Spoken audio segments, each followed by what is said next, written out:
S'installer en Australie. Une série de podcasts inspirants pour préparer votre nouvelle vie. Proposée par françaisdanslemonde.fr, la plateforme multimédia de référence pour les francophones en mobilité.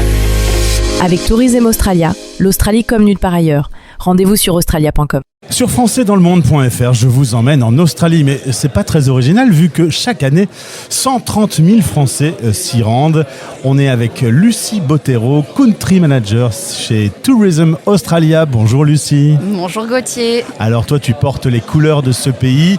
C'est toi qui t'occupes d'inciter les Français à visiter l'Australie. Oui, tout à fait, à travers des campagnes marketing et des partenariats notamment avec des agences de voyage, des tours opérateurs et des compagnies aériennes, afin de, en effet, faire en sorte que le plus de Français se rendent en Australie. Et être présents sur des salons comme aujourd'hui. Tout à fait, puisque les PVTistes sont également une de nos cibles. Donc voilà, les PVTistes, il y en a énormément qui partent, les PVTistes français qui partent en Australie, et on souhaite justement leur faire découvrir ce beau pays durant au moins une année s'ils choisissent de partir. Et on parlait hors antenne justement des Visit Friends and Relatives, c'est les parents qui vont voir ceux qui sont là-bas. Tout à fait, c'est ça. Donc on a des personnes qui sont en PVT pendant 1 an, 2 ans, 3 ans, puisqu'on peut aller jusqu'à 3 ans en Working Holiday Visa sur le territoire australien. Et pendant cette période-là, on a en effet des amis, de la famille qui souhaitent justement nous rejoindre, rejoindre les PVTistes pour pouvoir découvrir l'Australie et évidemment passer un petit bout de temps et faire un bout de chemin avec son parent, entre guillemets, ça peut être son enfant, son cousin, sa sœur ou autre, et découvrir un bout d'un État australien. Et ça peut permettre de découvrir un pays accompagné d'un membre de sa famille. Et ça permet aux PVTistes de faire une pause dans son travail et dans son expérience sur le sol australien. Alors ce programme vacances-travail, tu me disais qu'il était apprécié des employeurs. Des Australiens, tout et à fait. Pourquoi ? Eh bien, en fait, les PVTistes français et au sens large européen, généralement candidatent et réalisent des emplois et des travaux qui ne sont pas forcément des jobs qui séduisent les Australiens, donc les locaux. Et donc forcément, les employeurs, eux, on remarque qu'il y a une sorte de pénurie, entre guillemets, de locaux sur ces postes-là. Et l'objectif, c'est de pouvoir renflouer, entre guillemets, ces offres de postes-là avec des profils qui sont qualifiés. Et c'est vrai qu'aujourd'hui, le français, dans tout ce qui est hospitality, donc on parle de tous les jobs en restauration, en hôtellerie, on sait que les Français, ils sont assez à l'aise dans ces jobs-là, et on sait que les employeurs apprécient les qualités des Français pour ce type de service-là. Et aussi, tout ce qui concerne, par exemple, les jobs dans les mines ou dans les fermes, on sait que c'est des jobs que les Français sont ravis d'effectuer parce que ça change de leur quotidien. Par exemple, s'ils travaillent dans un bureau ou autre à Paris avant, ça les change complètement et c'est une nouvelle expérience, et les employeurs australiens sont ravis d'embaucher des Français, en tout cas. Et on dit toujours que les Français maîtrisent mal l'anglais. Eh bien, oui, mais c'est vrai que c'est une belle opportunité en fait pour les jeunes Français de démarrer leur carrière professionnelle ou de justement venir en Australie pour s'améliorer en anglais et de repartir après en France sur des jobs qui nécessitent de mieux parler anglais. Je pense honnêtement qu'en quelques semaines, généralement, quand on est face à soi-même, on arrive facilement à progresser. Il y a des jobs qui ne nécessitent pas de maîtriser un vocabulaire incroyable en anglais, et on se débrouille facilement. Et après, les vocabulaires, les mots, les façons de parler, ça vient petit à petit. Et au bout d'1 an, on rentre en France et on est complètement fluent en anglais. Donc c'est une super expérience pour ça. Alors l'Australie est un beau pays avec plein d'atouts. On va justement faire le tour de ces atouts.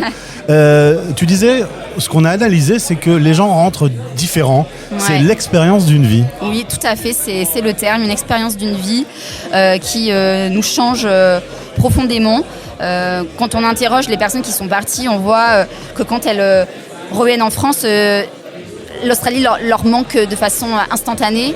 C'est vrai que c'est un pays qui apporte beaucoup. Les personnes qu'on rencontre, une atmosphère, un way of life, comme on dit, qui est assez sain. C'est-à-dire qu'en Australie, il y a pas mal d'états où il fait toujours très beau, une bonne température, c'est agréable, on peut aller surfer, on peut bien manger, on peut bien boire parce qu'il y a du bon vin.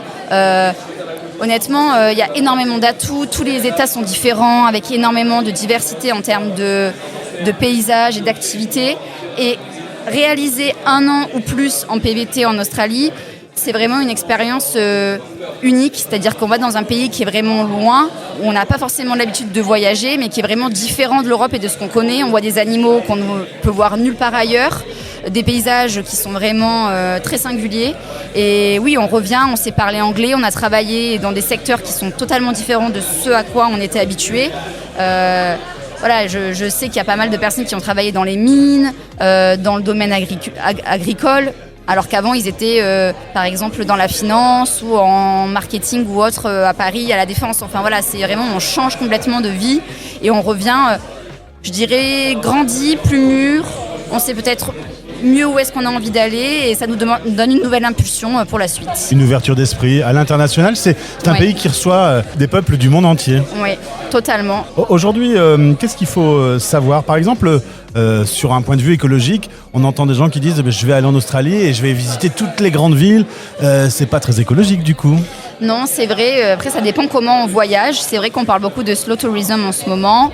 Il y a différents types de profils de touristes et de PVTistes. C'est-à-dire qu'il y a des personnes qui vont se focaliser en une année sur 1 ou 2 États seulement, en travaillant un petit peu et ensuite en profitant au sein du même État lors de leur temps off.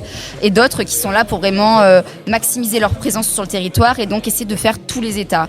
Après, honnêtement, le territoire est très bien connecté d'un point de vue aérien. On peut se rendre de Perth à Sydney en quelques heures. Tous les jours, il y a des vols. Voilà, c'est très bien connecté. Mais on peut aussi faire le choix de ralentir un peu le rythme et de se focaliser sur un État et de se dire que voilà, le but, c'est aussi de mieux connaître un État dans sa globalité, d'aller dans tous les recoins d'un même État parce qu'il y a tellement de choses à faire qu'on n'en a jamais assez et on peut se focaliser 1 mois, 2 mois, même plus sur un même État et se dire que voilà, on a envie de ralentir un petit peu et de pas forcément prendre l'avion à tout bout de champ et juste de peut-être louer un van. Justement, j'allais te parler de l'autotour. Ouais. En Europe, c'est pas très facile. Ça commence. C'est encore pas très pratique. Hein. J'entendais tout à l'heure, j'étais sur la terrasse, j'entendais des gens qui disaient quand on se promène en Europe avec un van, les toilettes elles sont pas accessibles, etc. Là, en Australie, tout est prévu pour. C'est génial en Australie. On peut même s'arrêter où on veut. Il y a des barbecues qui sont mis à disposition, qui sont toujours laissés de façon très clean, c'est-à-dire qu'il y a un vrai respect des espaces communs en Australie, des toilettes publiques partout sur les bords de routes, des bords de sentiers, etc. Même avant de rentrer en rando dans une forêt, tu as des toilettes et des barbecues, donc vraiment tout est fait pour que tu puisses t'arrêter avec ton van. Tu as des applications aussi sur lesquelles tu peux vérifier où c'est que tu peux te garer et où est-ce que tu peux passer la nuit. Honnêtement, l'expérience en van en Australie, c'est une expérience comme nulle part ailleurs, hein. Tout est optimisé parfaitement. Alors cela dit, Lucie, rappelons quand même que c'est un grand pays, qui a beaucoup de différences culturelles, qu'on est très loin de la France, donc il y a pas mal de choses qui se préparent quand on est ici encore en France, d'où ce salon, d'où les sites internet, d'où les partenaires. Oui, tout à fait. La majorité des partenaires référencent toutes les activités qui sont à faire sur place en fonction des différents États. Sur le site, par exemple, Tourism Australia, vous pouvez retrouver toutes les informations par onglet, c'est-à-dire les plus belles plages, les plus beaux spots, quoi faire dans tels états, quoi faire dans telle ville. Et en général, c'est assez facile de trouver de l'information. On voit et on peut construire son itinéraire. On a même un outil qui permet de répondre à des questions. C'est comme un robot, en fait, et qui nous propose ensuite un itinéraire en fonction de ce à quoi on a répondu. Donc c'est assez personnalisé, en fait. Ça nous propose un vrai chemin, un vrai parcours en Australie. Et depuis la France, il ne faut pas oublier les sujets de l'assurance, les sujets du téléphone, Oui, avoir une carte SIM. tout à fait. Les jobs, par exemple, tu me disais, quand on part en PVT, on peut être jusqu'à 3 ans en PVT en Australie. Mais attention, on ne peut pas faire tous les boulots. Il y a des restrictions, il y a des contraintes. Oui, tout à fait. Alors déjà, pour pouvoir accéder à une candidature pour une 2e année, il faut avoir réalisé 88 jours dans un secteur donné. En effet, on peut travailler en agriculture, on peut travailler dans le domaine forestier, dans le domaine de la pêche, dans le domaine du bâtiment, de la construction et dans le secteur minier. Mais si on travaille dans un autre domaine, on n'a pas forcément accès à cette 2e année de visa. Et la 2e année de visa, si on veut rester la 3e année, il faut travailler 6 mois dans un de ces secteurs-là. D'accord. Donc oui, il y a quand même des restrictions. Le but, c'est de participer aussi à l'économie australienne. On est là pour profiter du pays, mais aussi c'est donnant-donnant, disons. En tout cas, ça donne vraiment envie. On remarque sur ton stand un petit objet assez pratique, la faune australienne selon les saisons. Faut quand même rappeler à nos auditeurs que on est de l'autre côté du monde. Hein. Donc, quand c'est l'été ici, c'est l'hiver là-bas. Quand il fait jour ici, c'est la nuit là-bas. Tout à fait. C'est pas forcément les mêmes températures. Il faut prendre l'Australie comme si elle était coupée de façon horizontale en plein centre. Tout le nord et on va dire qu'une partie de l'est jusqu'à Brisbane, un climat doux toute l'année plus ou moins. Par contre, le sud, on peut connaître des températures qui peuvent descendre jusqu'à 10 degrés. Enfin voilà, ça peut être assez frais. C'est l'hiver austral, les saisons inversées. Donc en effet, il faut bien réfléchir à ce à quoi on emporte dans son sac à dos ou sa valise avant de partir. Et bien se préparer, vous pouvez vous rendre sur australia.com. Merci beaucoup Lucie.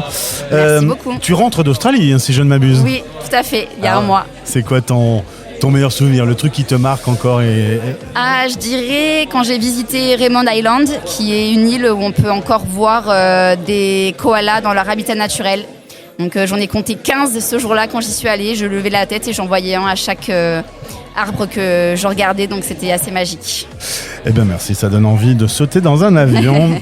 Tu salues toutes les équipes, parce que des country managers, il y en a autour du monde. Oui, c'est ça, des homologues dans pas mal de pays, oui. Eh bien au plaisir, à bientôt. Merci beaucoup. C'était S'installer en Australie, avec Gobay Avea, l'assurance d'un voyage bien organisé.